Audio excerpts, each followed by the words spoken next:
There comes a time when a nation no longer whispers its name to the winds of the world, but roars it from the rooftops.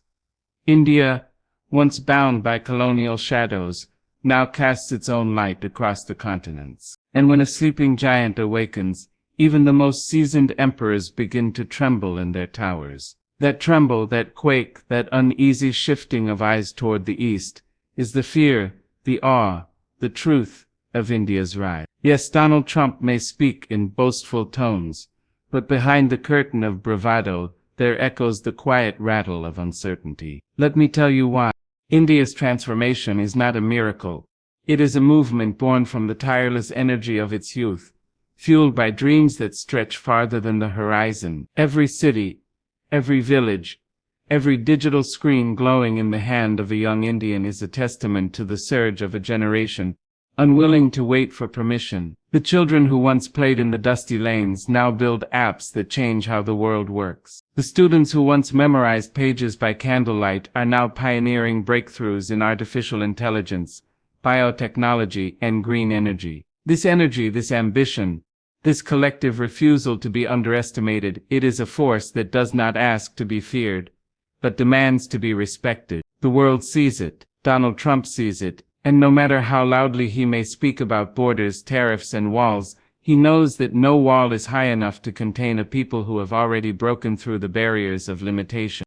India's youth is not passive. It is not a generation distracted or disengaged. It is deeply aware of the nation it is building. From rural coders who bring silicon dreams to small towns, to entrepreneurs who turn adversity into innovation, they rise with the courage to challenge norms. They don't just seek jobs, they create them. Startup incubators flourish in cities like Pune and Ahmedabad. Innovation flows not just from Ivy League institutions abroad, but from the very soil of India's own IITs and community colleges. Their minds are not bound by old blueprints. They redraw the map entirely. This is not a quiet revolution, it is a digital, intellectual, and cultural eruption. And for a leader like Donald Trump, who built his political image on the perception of dominance and supremacy, this kind of growth is unsettling. It's not just that India is rising, it's that it is rising without permission and with unstoppable momentum.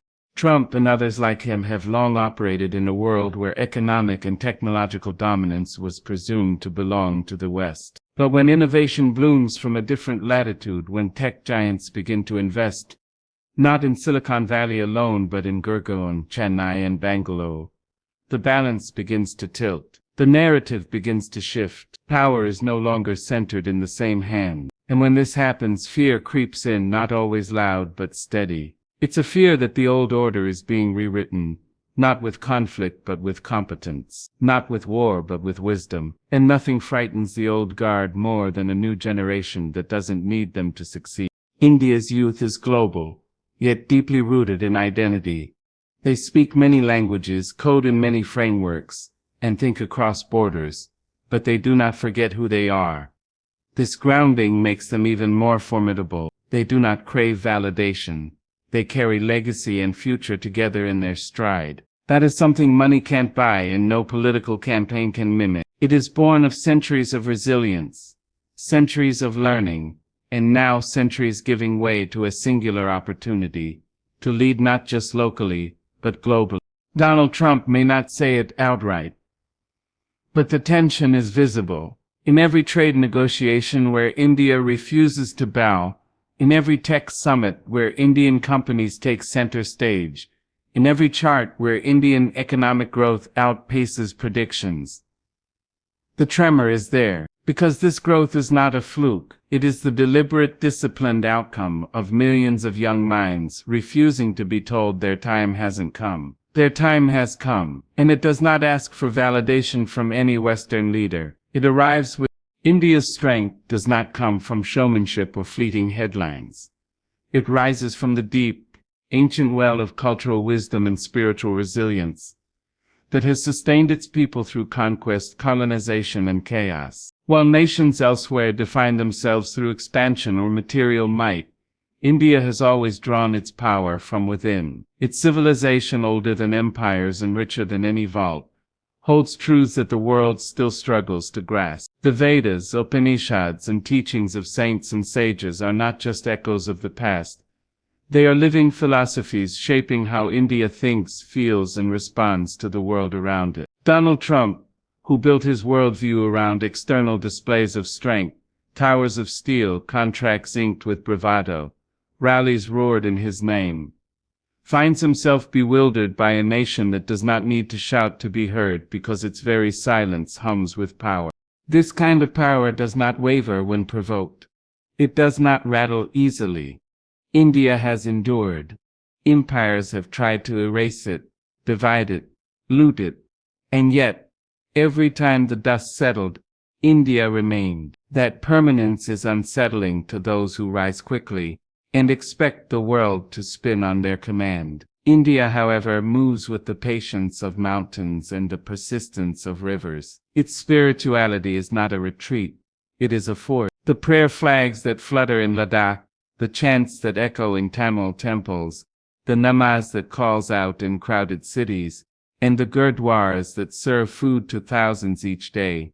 These are not rituals of a backward people. They are proof that India's soul cannot be colonized, even when its land once was. And that, more than any economic chart or defense system, is what unnerves leaders like Donald Trump. Cultural wisdom in India is woven into everyday life. It teaches harmony where the world seeks control. It teaches restraint where others demand conquest. While many in the West have built systems on exploitation and competition, India teaches coexistence. It offers not domination but dialogue, not supremacy but synthesis. And in an era where aggressive nationalism tries to pass itself off as patriotism, India's ability to embrace contradiction, many languages, many gods, many customs, stands as a rebuke to the binary worldviews of men like Trump. His politics often relies on drawing hard lines, us versus them, winner versus loser, citizen versus foreigner. But India thrives in the gray, in the plural, in the shared and overlapping spaces. That kind of fluidity cannot be managed by those who only know how to conquer or divide.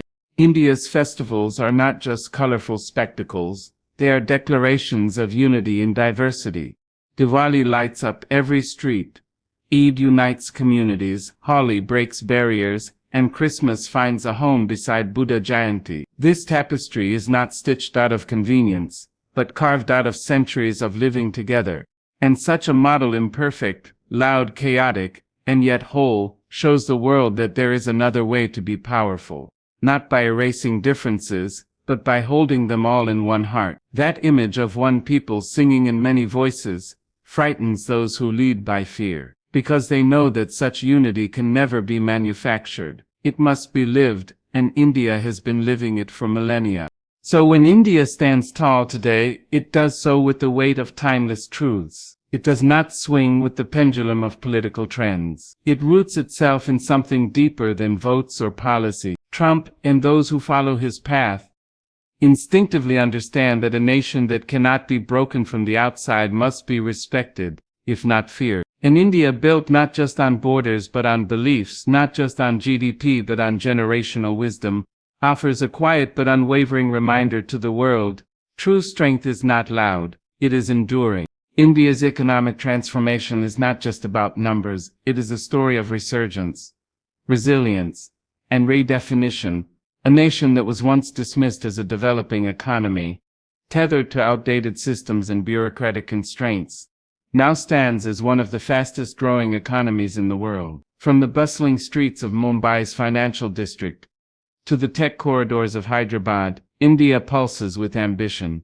Infrastructure is expanding, digital payment systems are revolutionizing transactions, and small towns are becoming innovation hubs. It is not merely growth, it is a reinvention. Donald Trump, whose worldview is shaped by trade wars, economic dominance, and balance sheets colored with power, recognizes in India a challenge not born of confrontation, but of quiet strategic elevation. That kind of challenge is more unsettling than any open competition. Trade deals, once considered the privilege of Western economies, now often revolve around India's participation.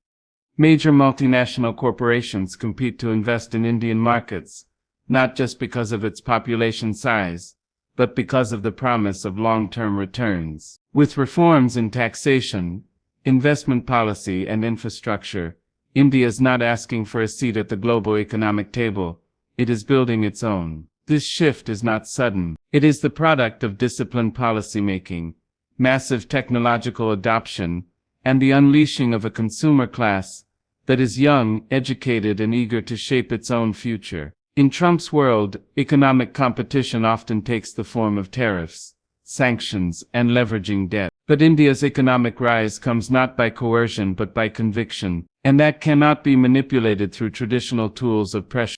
The fear that echoes from this economic rise is not just in the numbers, it lies in the narrative. For decades, the West told the story of economic leadership as a linear journey that began in Europe, peaked in America, and trickled down to others. India's emergence disrupts that story entirely. It is not following anyone's script, it is writing its own. And when the world's largest democracy begins to set its own terms for engagement, partners become equals and deals are no longer dictated, they are negotiated. This level of economic self-assurance makes traditional strongman leaders like Trump uneasy, because they are used to being the ones who hold the leverage. But India, with its own growing influence in BRICS, the G20, and regional partnerships, is no longer seeking approval, it is asserting presence. India's digital economy is another front where the game is changing.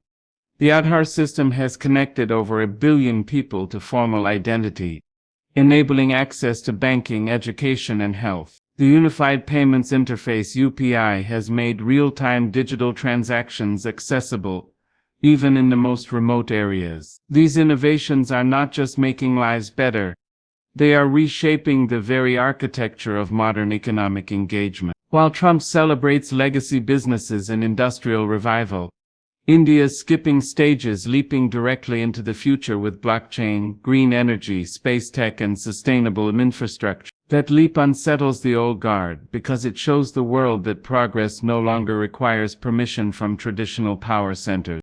There is also a symbolic shift at play. For years, global markets were conditioned to look west for leadership, ideas, and innovation. But today, venture capital flows eastward, manufacturing plants are moving to Indian soil, and Indian CEOs are leading global giants. This is not just about economic power, it's about cultural influence, intellectual recognition, and the power to shape the global agenda.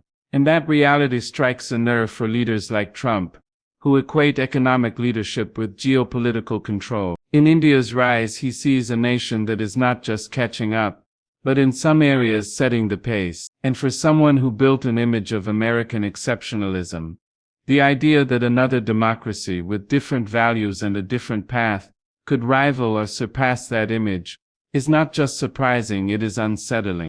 India's rise on the global stage is not only measured in economic figures or technological milestones, it is most profoundly reflected in its growing strategic and diplomatic power. With a legacy of non-alignment and an instinct for balance, India has mastered the subtle art of navigating global geopolitics without becoming a pawn in the power games of larger nations. It does not leap at every alliance, nor bow to every demand. It listens, weighs, and then acts with calculated patience. In a world increasingly polarized by military alliances, ideological divides, and economic blocs, India's ability to maintain independent relationships with both the West and the East is a testament to a mature and deliberate foreign policy. Donald Trump, who built much of his political brand on deal-making and transactional diplomacy, finds it difficult to engage a country that does not respond predictably to pressure or flattery. India's strategic posture does not bend easily to the demands of any one nation, and that unpredictability unnerves those used to calling the shots. Unlike other nations that seek power through coercion or confrontation, India's strategy is rooted in cooperation, regional influence, and global responsibility. It has refused to be drawn into the zero-sum logic of great power rivalries. Instead, it has cultivated strong ties with countries as diverse as Russia, the United States, Iran, Israel, Japan, and the nations of the global South. It is a country that can host joint military exercises with the United States and Russia in the same year. That kind of diplomatic versatility is rare, and for leaders like Trump who operate on binary terms of friend or foe, difficult to digest. India is neither dependent nor differential. It charts its own course, and in doing so it challenges the very foundation of old-world diplomacy. India's strength lies in its ability to speak softly while standing firm. Whether it is at the United Nations, where India consistently pushes for reform and greater representation, or during times of global crisis, where it offers humanitarian aid without fanfare, India operates with the quiet confidence of a nation that does not need to shout to be heard. When Trump threatened other nations with tariffs, or withdrew from agreements to show strength, India responded with diplomacy, measured, reasoned, and resilient. This kind of power, steady, principled, and layered, makes it difficult for personalities built on dominance and drama to anticipate India's moves. India doesn't perform its strength, it lives it. In defense and security matters too, India has transformed its stance from reactive to proactive. With modernizing forces, investments in indigenous technology, and strategic partnerships with nations across the globe, India is no longer dependent on one source for its defense capabilities. It is not building an empire of bases or seeking to project power through intimidation, but it ensures its sovereignty through self-reliance and smart alliances. For Trump, who often equated power with visible military superiority in large defense deals, India's quiet buildup of capacity signals something far more enduring, a long-term vision that does not rely on spectacle. What also unsettles leaders like Trump is India's ability to inspire others. Smaller nations look to India as a model, not of imposed democracy or economic hegemony, but of a country that has preserved its culture, strengthened its economy, and still remained open to the world. Its global image is not manufactured, it is earned. And that soft power, rooted in tradition and carried through modernity, travels farther and penetrates deeper than any political campaign or televised speech. India does not seek to lead the world by telling others what to do. It leads by example, and for those who equate leadership with control, that quiet form of influence is the most threatening of all. India's democracy is not just a system of governance. It is a living, breathing testimony to the will of over 1 billion people. In a world where democracy is increasingly manipulated, diluted, or disguised, India's electoral power shines as one of the boldest and most defiant declarations of popular sovereignty. Every few years, regardless of the region, language, religion, or economic background, the Indian people line up under the sun and the rain, across mountains and deserts, to cast their vote. That simple act, done millions of times over, represents something far greater than political participation. It is a reminder to the world that the largest democracy does not just exist, it thrives. For Donald Trump, whose political survival has often been tied to the manipulation of populist sentiments and divisive narratives, the raw, unfiltered strength of India's democratic soul poses a challenge that can't be debated or dismissed. In India, democracy is not fragile.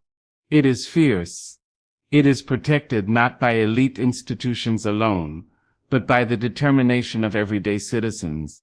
Farmers, teachers, street vendors, students, business leaders, all understand the value of their voice. They may disagree on ideology or policy, but they are united by the belief that their vote has weight. That weight is not theoretical. It shapes governments, topples the mighty, and elevates the unexpected. It is this unpredictable, vibrant, and inclusive nature of Indian democracy that unsettles those who view power as something to be controlled rather than earned. Trump, whose leadership was marked by allegations of voter suppression and challenges to electoral legitimacy, finds himself facing a country where legitimacy is earned through the scale and sincerity of mass participation. India's democracy is loud, it is chaotic, it is imperfect. But within that cacophony lies its strength. Every journalist who speaks truth to power, every activist who raises a protest sign, every citizen who holds leaders accountable, they all form the pulse of a system that refuses to be silenced. The democratic spirit in India does not retreat in the face of challenge. It adapts, resists, and persists. In the United States under Trump, Many saw attempts to weaken democratic institutions, polarize communities, and discredit media. India, for all its own internal struggles, remains a place where dissent continues to speak, and voters continue to choose, even in the face of pressure. That ability to endure and evolve is not just inspiring, it is intimidating to those who seek to bend democracy to their will. India's democratic institutions, built through decades of debate, struggle, and sacrifice, are grounded in a civilizational legacy of dialogue and pluralism. While democracy in the West is often centered around binaries, liberal versus conservative, left versus right, India's democracy is far more layered. It carries the weight of caste, class, region, religion, and language, yet still manages to hold elections with integrity. This complexity is not a weakness. It is a lesson to the world. It shows that democracy is not about perfection. It is about participation. Not about uniformity, but about representation. For Trump, who often relied on simplicity and slogans, such a multi-dimensional political landscape is difficult to navigate and harder to influence. Beyond the ballots and institutions, what makes India's democracy truly powerful is its emotional foundation.